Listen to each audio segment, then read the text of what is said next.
shine game da su waɗannan misali waɗanda suka yi wannan tambayar wato koyaushe ba zan yi hira da kai ba sai abin da nake da interest wani ba abin da nake da sha'awa a ɗaya daga cikin tambayoyi wata ta taɓa yi min tambayar na ce akwai wani malami balarabe da na taɓa jinsa an zo neman shawara cewa mijinta in ya zo ba ruwansa yana da tattabarunsa kiwon tattabaru yake ya san nau'uka na tattabaru an za ka iya samun nau'in tattabara wajen 20 tsuntsayen nan yau ya ɗau wannan gobe kullum yana cikin ta zo ko magana baya mata ta yi maganar a matsayin mata da miji ya zo ya ce shi sam da ya shigo gida ya ci abinci to yana ɗakin tattabaru saboda haka sai ta tambaye shi take cewa ya rayu da yake cewa kake sake yi mara maganar kina son ku yi hira sai ba ta shawara ta je ta sai littafi akan tattabaru da nau'ukansu cututtukansu ya suke rayuwa da waye sai ta dauka ta karanta da ta karanta sai ta fara ganewa idan suka yi kashi iri kaza wannan cuta kala kaza ce idan suka yi kaza wannan nau'i iri kaza ne nau'i iri kaza ne sai tana yana sai kawai ya gaya mata cewa yana cikin ɗakin tattabarin da yake gaya mata wannan ai nau'in irin tattabara kaza ce ai idan aka yi kaza da kaza sai ta fara bashi labarin saboda ta karanta shi sha'awa yake ita kuma karantawa ta yi dan shi ba dan tana sha'awa ba kamar yadda nake faɗa tambayar farko sai ka sadaukar da kanka saboda haka nan da nan sai ta ce mar ai nau'i kaza ne sai ce ai kaza ne sai ba ta ansa wannan nau'i kaza ne sai ce nau'i kaza ne shi kenan sai zamanto kullum magana tattabaru a hankali idan ya dawo maimakon ya zamanto ya wuce wajen tattabaru sai su zauna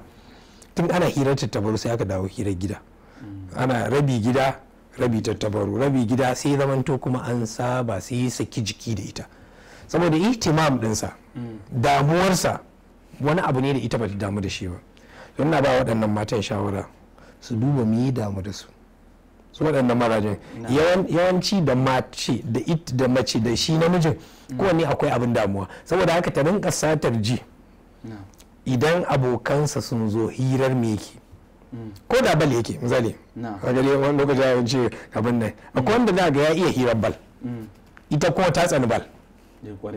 ita kuma wataƙila fina-finai take kallo wataƙila na kasashen larabawa ko waye shi kuma ya tsani kallon to sai ta san yan bal din ta san waye ke buga 7 waye ke buga 10 waye dan 11 waye ci bal a lokaci kaza su waye za su buga hadda kasuwanni yan wasan sai ta ringa bashi labari nan da za ta ga sun dawo sun ci gaba da wasa idan yan dan kasuwa ne ko dan siyasa ne yau aka kora yau waye koma wannan jami'a yau waye ta zo mar wannan labarin tana yi yau gobe za ga cewa ya kama wannan hirar ta amma yayin da ya zamanto shi damuwarsa siyasa ita kuma ta zo ta damu ta ce za ta zo ta yi mar maganar bal to kaga za su yi rigima ko kuma dole sai ya zo ya kalli fim kamar yadda take kallo ba za su taba daidaita ba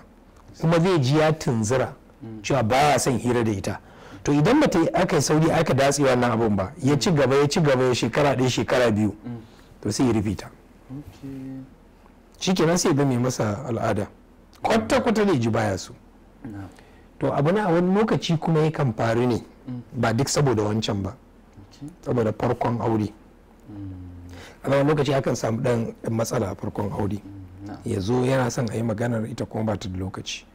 akwai matan da in aka dawo kafin ma ya dawo daga gida ta yi bacci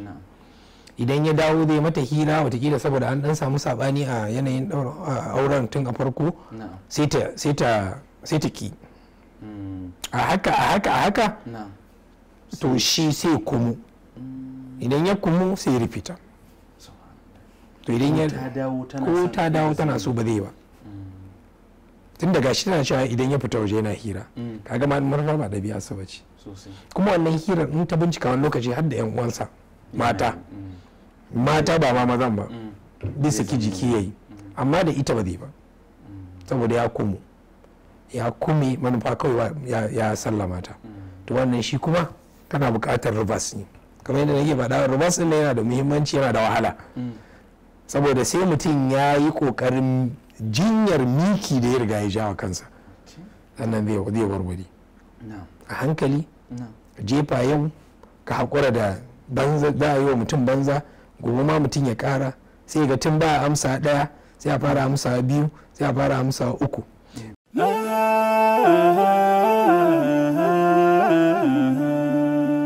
haske mai ne ga gidan kowa Afirka TV. TV3